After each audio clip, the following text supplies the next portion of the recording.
सभी लोगों को जय मसीह की।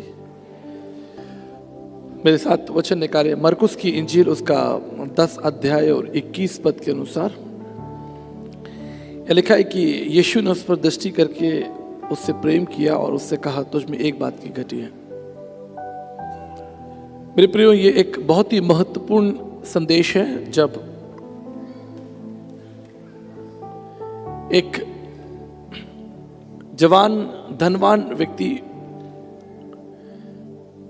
प्रभु यीशु मसीह के पास में आया और उसने प्रभु यीशु मसीह से एक सवाल पूछा। और मैं विश्वास करता हूं कि पृथ्वी पर इससे महान उत्तम कोई प्रश्न हो ही नहीं सकता। प्रश्न यह था कि अनंत जीवन को पाने के लिए मैं क्या करूं, क्योंकि मैं एक दार्शनिक पृष्ठभूमि से आता हूं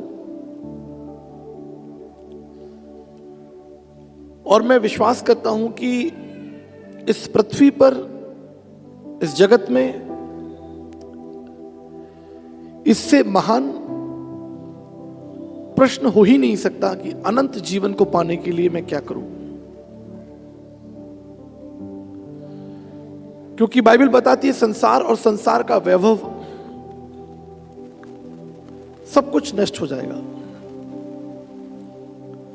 लेकिन परमेश्वर का राज्य सदा के लिए बना रहेगा। और जो सदा के लिए है, जो अनंत काल के लिए, उस पर चिंतन मनन करना हमारी सबसे बड़ी जिम्मेदारी है, हमारा धर्म है, हमारा कर्तव्य है।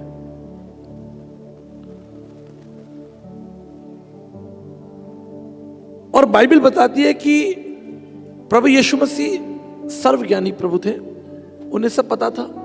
इस पर चर्चा हो चुकी है। प्रभु यीशु मसीह को पता था कि किस मछली के मुंह में सिक्का है। प्रभु को पता था कि जकई पेड़ पर बैठा है। प्रभु को पता था कि फरीसी और शास्त्री मेरे बारे में क्या सोचते हैं। प्रभु को पता था कि किस समय मुझे दुख और पीड़ा और मृत्यु को भोगना है। सर्वज्ञानी प्रभु, जिसे पहले से ही सब पता है। और जब ये जवान प्रभु यीशु मसीह के पास में आया तो वचन मुझे जो आकर्षित करता है वो कहता है कि यीशु ने उस पर दृष्टि करके उससे प्रेम किया। मैं आपसे पूछना चाहता हूं कि यदि आपको किसी व्यक्ति की अभिलाषा पहले से ही पता हो कि ये मुझे धोखा देगा, ये मेरी बात नहीं मानेगा, जो मैं कहूंगा ये उस पर विश्वास नहीं करेगा, यदि आपको पहले से ही पता हो, क्या आप उस व्यक्ति से प्रेम करेंगे? अगर ये बात पहले से ही तय है,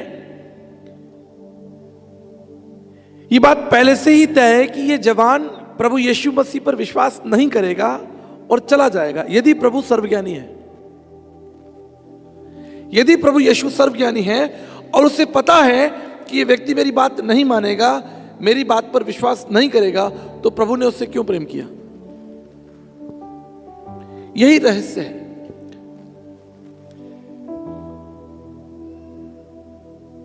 इस रहस्य को समझेंगे।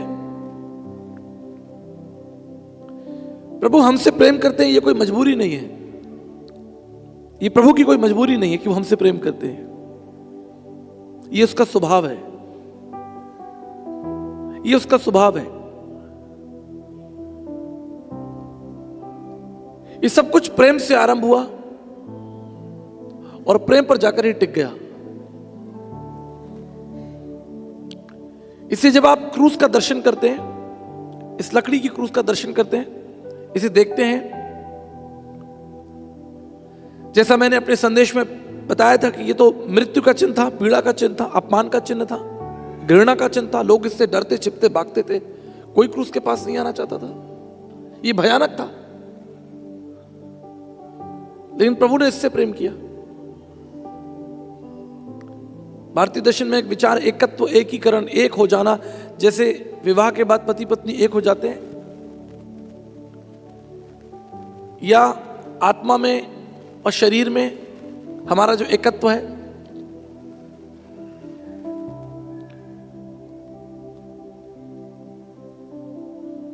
प्रभु यीशु मसीह और क्रूस, ये लकड़ी का क्रूस जो मृत्यु का चिन्ह था, पीड़ा का चिन्ह था, एक हो गए, एकत्व, एकीकरण, एक साथ।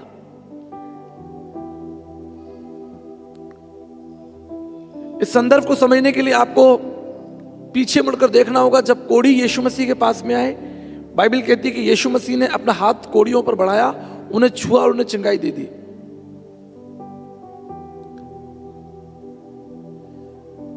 यीशु ने कोढ़ियों को छुआ, यीशु कोढ़ी नहीं हुए।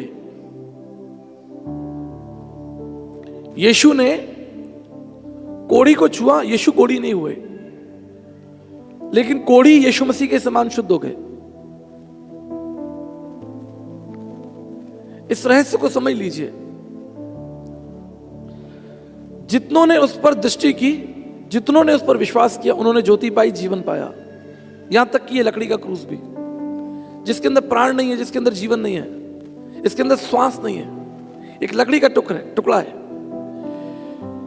लेकिन प्रभु ने इससे प्रेम किया, एकत्व, एकीकरण हो गया, एक हो गए।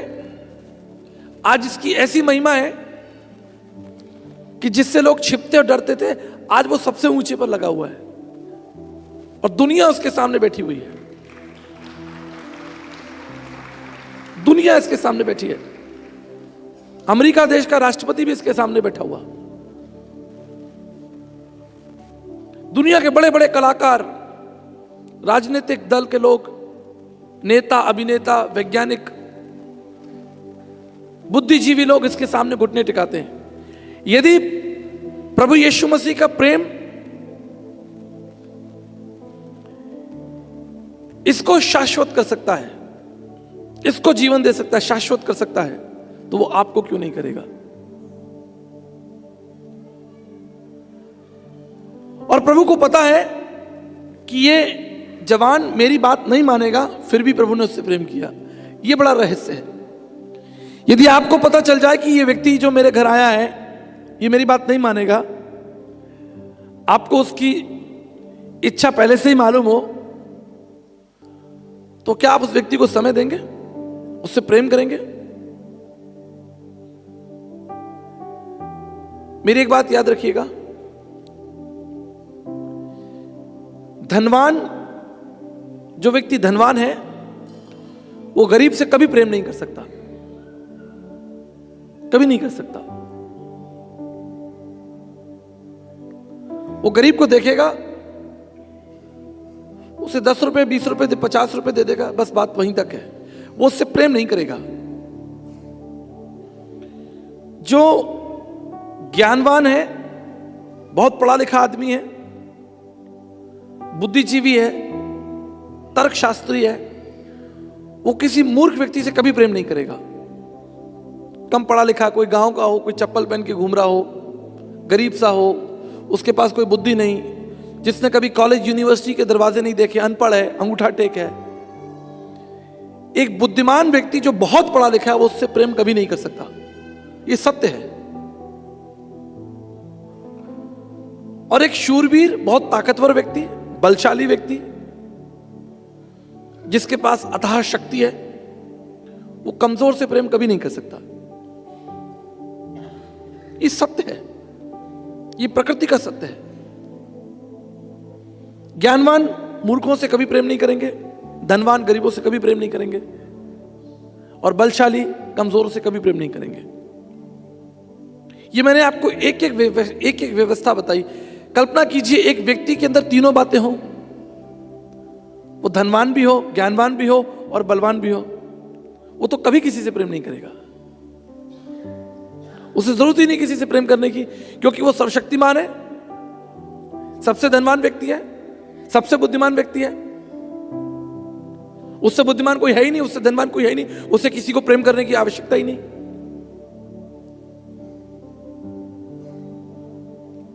लेकिन आप यीशु मसीह के जीवन को देखिए। बाइबल बताती है, कुलुसियों का पत्र बताता है, ज्ञान के सारे भंडार उसके अंदर हैं। ज्ञान के सारे भंडार। पृथ्वी की उत्पत्ति से पहले, नीति वचन 8 अध्याय के अनुसार, पृथ्वी की उत्पत्ति से पहले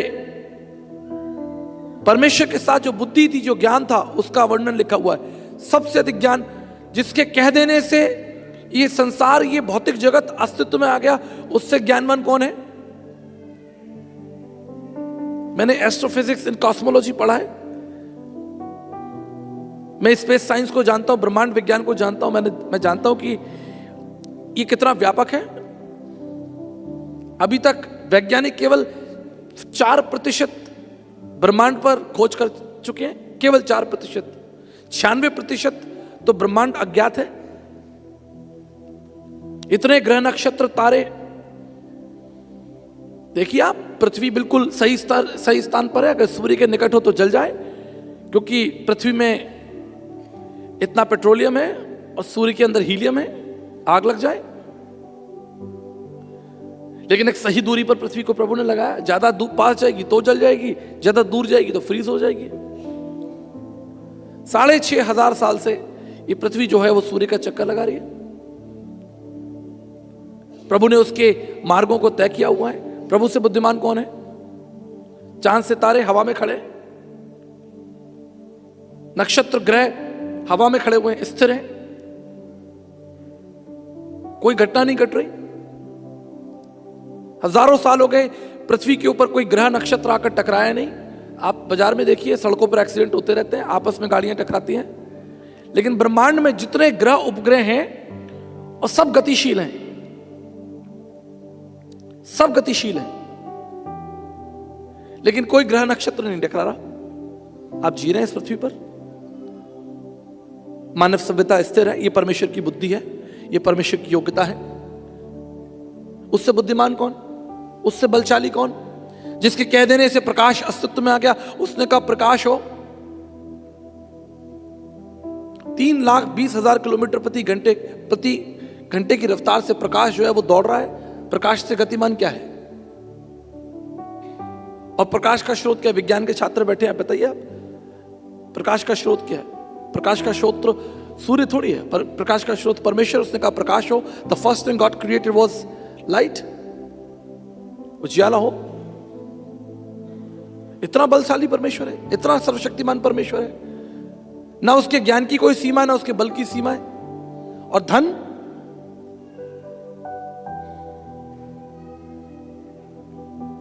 भजन संहिता 24:1 में लिखा है कि पृथ्वी और जो कुछ पृथ्वी में वो सब उसका है।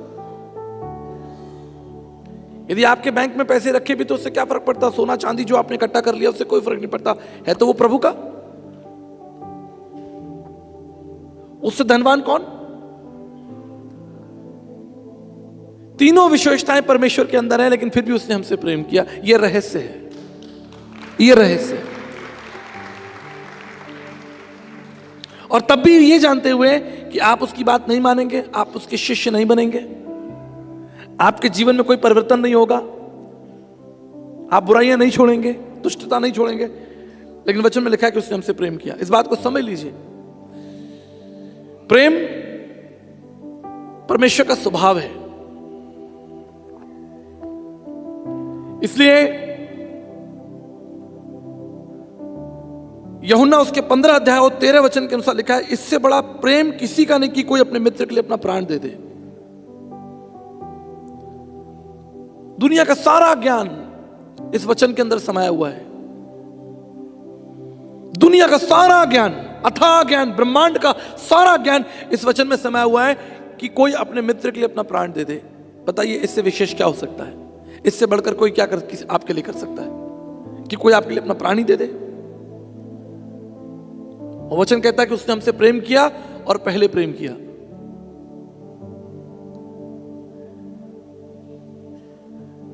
देखिए, एक छोटा बच्चा है, अपनी मां की गोद में है। आप उसे अपनी ओर खींचिए, उसे पकड़िए, वो नहीं आता, वो बार बार मां की तरफ भागता है। कोई अनजान व्यक्ति उसको बुलाता है, उठाने की कोशिश करता, रोता है। वो क्यों मां की तरफ भाग रहा है? कारण क्या है? क्योंकि वो अपनी मां को पहचानता है। और क्यों पहचानता है? क्योंकि वो अपनी मां से उस प्रेम को पाता है, सुरक्षा को पाता है, भोजन को पाता है, उसको पहचानता है। इसे याद रखिएगा, ये प्रेम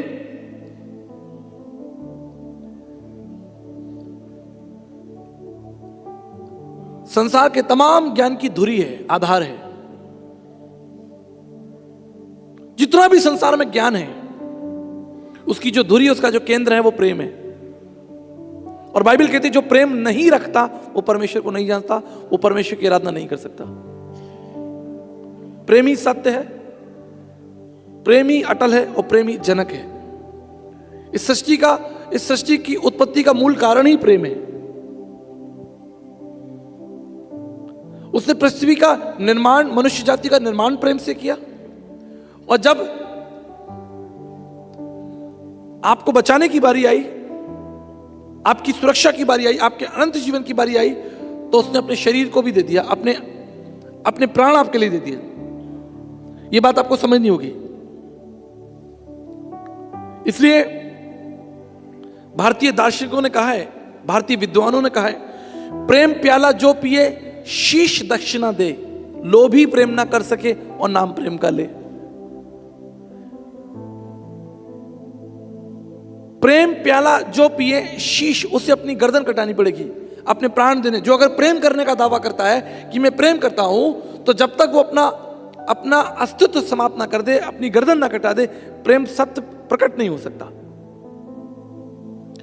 इसके कई भावार्थ हैं। आप एक माता पिता के जीवन को देखिए। जब उनके हाथों में संतान आती है, आप में से कितने लोग माता पिता यहां पर बैठे, उनके जीवन की दिशा बदल जाती है, योजनाएं बदल जाती है। मेरी मां शास्त्रीय संगीत में गोल्ड मेडलिस्ट है।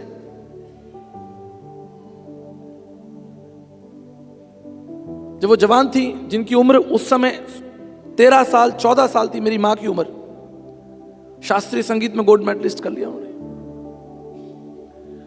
लेकिन विवाह हुआ, हम लोग हुए, बच्चे हुए, हम 3 भाई बहन हैं। सबसे बड़ी मेरी बहन है, फिर मैं हूं, फिर विलियम भाई है। मैंने उन्हें पूरी जिंदगी किचन में खड़े देखा। उन्होंने अपना अस्तित्व खत्म कर दिया। वो जीवन भर हमारे कपड़े धोती रही, हमारे लिए खाना बनाती रही, किचन में खड़ी रही। आज से 40 साल पहले, 35 साल पहले गैस नहीं थी, अंगीठी पे खाना बनता था। सुबह सुबह 4 बजे, जिन हाथों में हारमोनियम होना चाहिए था, उसमें हथौड़ी और कोयले हैं। सुबह 4 बजे उठकर 4-4 किलो 5-5 किलो कोयला तोड़ना, 2-2 अंगीठियां जलाना, गर्म पानी करना, भोजन तैयार करना, पिताजी को ऑफिस भेजना, बच्चों को तैयार करके स्कूल भेजना। जिस समय हम स्कूल में पढ़ रहे होते थे तो दोपहर के खाने की तैयारी हो रही थी। दोपहर के खाना खा के अभी समाप्ति नहीं हुआ, रात के खाने की तैयारी हो रही है। अस्तित्व खत्म कर दिया उन्होंने अपना। एक मां ने अपने बच्चों की परवरिश के लिए अस्तित्व खत्म कर दिया, मिटा दिया अपने आप को। यही तो प्रेम है। एक पिता को देखिए, सारी जिंदगी मेहनत करता है, खुद दुख उठाता, तकलीफ उठाता, लेकिन अपने बच्चों के लिए जीता। जाऊंगा रोटी कमाकर बच्चों के लिए लेकर आऊंगा। जितने जवान बैठे ध्यान से सुन लीजिए। इससे बाइबल कहती है तो अपने माता पिता का आदर करना, प्रेम करना, उनकी चिंता करना। एक पिता अपनी जवानी को खत्म कर देता है बच्चों के लिए। इसलिए तो दार्शनिकों ने कहा था, भारतीय दार्शनिकों ने कहा था, प्रेम प्याला जो पिए शीश दक्षिणा दे। उसको अपना जीवन, अपना अस्तित्व खत्म करना पड़ेगा, उसे मरना होगा। प्रेम को सिद्ध करने के लिए, प्रेम के प्रकटीकरण के लिए उसे मृत्यु को चखना पड़ेगा। और ये जो व्यवस्था है जिस पर हम अध्ययन कर रहे हैं, प्रेम को अध्ययन कर रहे हैं, इसका जनक कौन? इसका जनक परमेश्वर। यदि प्रभु ने हमसे प्रेम नहीं किया होता तो क्या हम प्रेम के महत्व को समझते? आपको क्या पता होता प्रेम क्या है? वचन में लिखा है पहले उसने हमसे प्रेम किया। जब उसने हमसे प्रेम किया, जैसे एक माता पिता बच्चे को प्रेम करते हैं, बच्चा उन्हें पहचान लेता है, कहता है मेरे माता पिता है। उस प्रेम को पहचान लेता है, उस अनुभूति को पहचान लेता है, उस अनुभव को पहचान लेता है, जीवन भर उनके संग चलता रहता है, विश्वास से उंगली पकड़कर। आप बच्चे को कहीं ले जाइए, छोटे बच्चे को बोले चलना है, तैयार हो जाओ, तैयार हो जाएगा। अपने माता पिता के संग चल देगा, उसे कुछ नहीं पता कहां जा रहे हैं, चल रहा है। उसे विश्वास है, उसे इस प्रेम की अनुभूति हो रही है। इस रहस्य को समझ लीजिए। जब तक आप रहस्य नहीं समझेंगे आप आनंदित नहीं हो सकते। इसी वचन कहता है कि इससे बड़ा कोई प्रेम नहीं कि कोई अपने मित्रों के लिए अपना प्राण दे दे। इसलिए यीशु मसीह संसार में आया ताकि अपने प्रेम को वो हम पर प्रकट कर सके। अपने आप को समाप्त कर सके। उसने अपने आप को समाप्त कर दिया। अपने प्रेम की प्रकटीकरण के लिए उसने अपने आप को समाप्त कर दिया। अपनी महिमा को, अपने वैभव को, अपने पराक्रम को शून्य कर दिया। शून्य कर दिया उसने अपने पराक्रम को। हमारे लिए दुख उठाया, अपमान सहा, पीड़ा सही। और इसलिए आज पूरे विश्व के अंदर, देखिए मैं आपको बता रहा हूं, ध्यान से सुन लीजिए। हो सकता है कि आपने बहुत यात्रा नहीं की हो, लेकिन मैं अपने अनुभव से बता रहा हूं, क्योंकि मैं पूरे विश्व में यात्रा करता हूं। इसलिए मेरा अनुभव आपको कहीं ना कहीं काम आएगा। दुनिया में कहीं चले जाइए, सबसे अधिक प्रेम करने वाले यीशु मसीह को है। दुनिया में कहीं चले जाइए, मानव सभ्यता ने जितना प्रेम यीशु मसीह को दिया, दुनिया में किसी ने किसी से नहीं किया। इसलिए कई विद्वानों ने, खासतौर पर यूरोपियन जो किंग हुए, यूरोपियन राजा हुए, उन्होंने एक बात कही कि हमने तो संसार में शासन बल के आधार पर किया।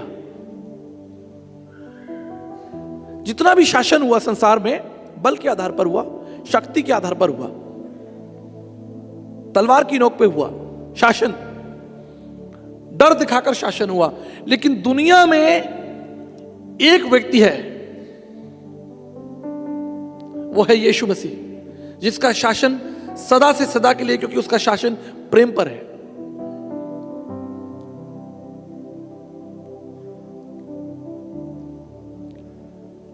विद्वानों ने कहा कि हमने तो दुनिया में लोगों को मारकर, उनका कत्ल करके, उन्हें मारकर उन पर शासन किया, लेकिन यीशु मसीह के लिए हजारों लोग मरने के लिए तैयार हैं। हमने मारकर शासन किया और यीशु के लिए हजारों लोग मरने को तैयार हैं। क्यों? यही सत्य है। प्रेमी सारे ज्ञान की धुरी है। सारे जगत की जो धुरी है वो प्रेम है। इसलिए यीशु मसीह संसार में आया कि उसने हमसे प्रेम किया। इससे वचन बताता है कि उसने उस व्यक्ति पर भी अपना प्रेम प्रकट किया जो उसका शिष्य नहीं बनने वाला।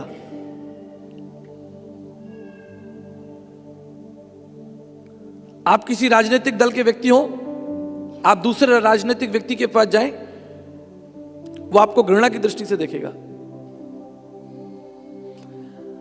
आप किसी गुरु के शिष्य हो, आप दूसरे किसी गुरु के पास जाएं और उसको जाकर आप ये कह दें कि मेरे गुरु तो वो हैं, देखिए वो आपसे घृणा करेगा, क्योंकि आप उसके शिष्य नहीं हैं।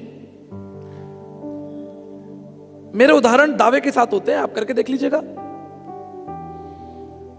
भाई 4 शंकराचार्य हैं, आप 4 में से एक के पास जाएं और आप कहें कि जी मैं तो आपसे मिलने आया, शिष्य तो मैं उसका हूं, तो शंकराचार्य जी कहें तो मेरे पास क्या लेने आए आप, उन्हीं के पास जाइए। अरे भाई कम से कम चाय तो पी लूं आपके साथ।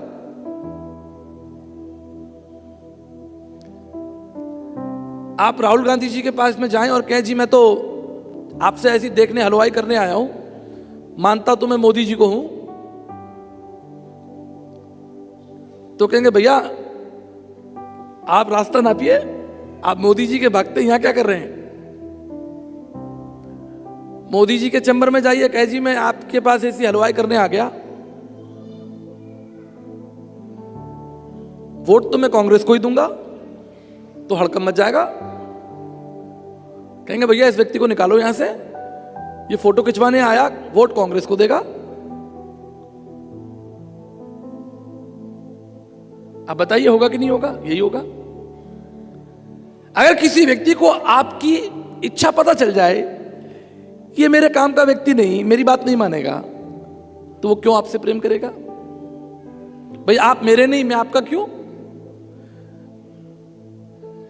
प्रभु को पता है कि मेरा शिष्य नहीं बनेगा, लेकिन फिर भी उसने उससे प्रेम किया। यही रहस्य है, यही स्वागत है प्रभु के राज्य में।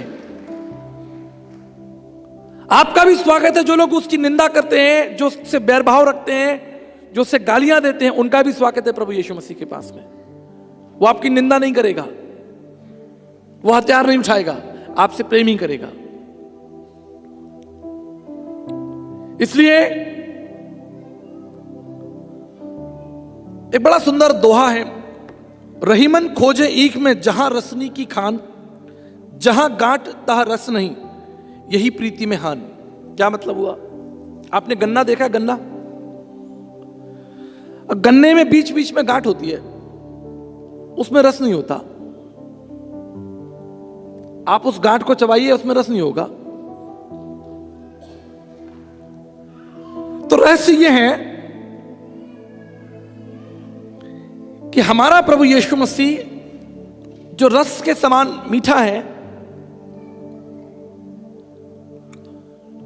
उसकी कुछ बातें ऐसी भी है जो वो मनुष्य के समझ में नहीं आती। उसने कहा जब तक तू अपने अधर्म को ना मान ले, ना छोड़ दे, तुझ पर दया नहीं होगी। अब उसने आपके सामने गांठ रख दी, अब बड़ी समस्या, आपके सामने एक चैलेंज रख दिया उसने। यीशु मसीह ने उसके सामने चैलेंज रख दिया कि भाई तू बहुत धनवान है, चल अपना धनवान छोड़, मेरे पीछे आ जा। घबरा गया। यहां उल्टी गंगा बह रही है। यहां कहा जा रहा है कि ईसाई बनने के लिए पैसे दिए जा रहे हैं। बाइबल कह रही है तू अपना सब कुछ छोड़कर मेरे पीछे आ।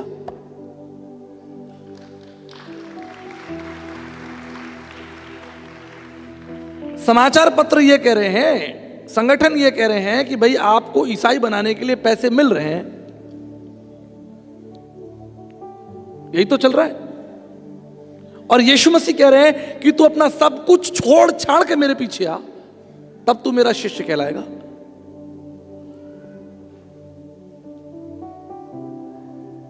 तो बड़ा गंभीर विषय है। उसका प्रेम, उसकी करुणा, उसकी दया। और मैं आपको एक सच्चाई बताता हूं, प्रभु के मंच पर बैठा हूं। सन 2002 या 3 से मैंने अपनी सेवा शुरू कर दी थी, छोटी मोटी सेवा। 2005 में प्रभु ने मुझे कहा कि नहीं अब तू पूर्णकालीन सेवा में आ जा। तो 22 अक्टूबर 2005 को मैं पूर्णकालीन सेवा में आ गया। पढ़ा लिखा सज्जन तो मैं था ही, आपको पता ही है, उसमें कोई दो राय नहीं। प्रभु ने मुझे बुद्धि दी, पढ़ने लिखने की योग्यता दी, अच्छा मन दिया, किताबों से मेरी प्रेम है, और बड़ी बुद्धि और बड़े तर्क से, बड़ी शक्ति से मैं प्रभु का प्रचार करता था। 2003, 4, 5, 6, 7 बड़े तर्क के साथ, बड़ी ऊर्जा के साथ करता था। लेकिन 8 अक्टूबर 2008 को, 8 नवंबर 2008 को मेरी बड़ी बेटी का जन्म हुआ, जिसका नाम आर्निका है। अभी तो वो 17 साल की हो गई है। तो जब उसका जन्म हुआ तो कुछ मेडिकल कॉम्प्लिकेशन की वजह से उसे आईसीयू में रख दिया।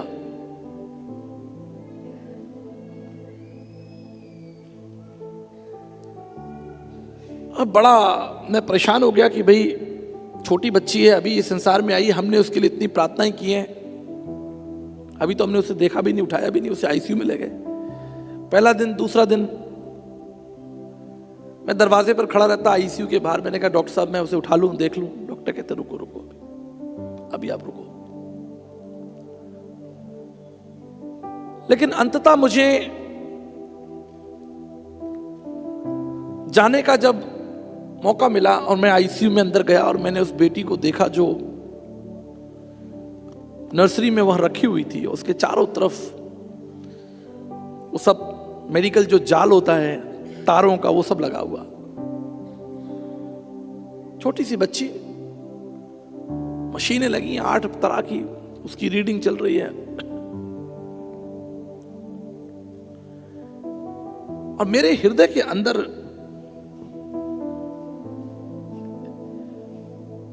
एक बड़ा तहलका हो गया। और जब मैंने उस बच्ची को देखा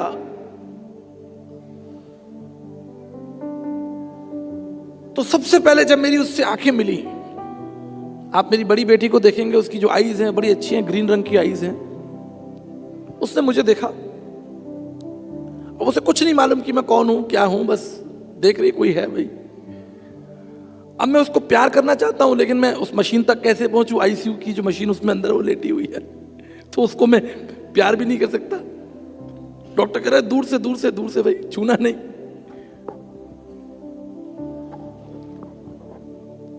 अब ये बात मैं आपको इसलिए बता रहा हूं क्योंकि ये दिल का मामला है।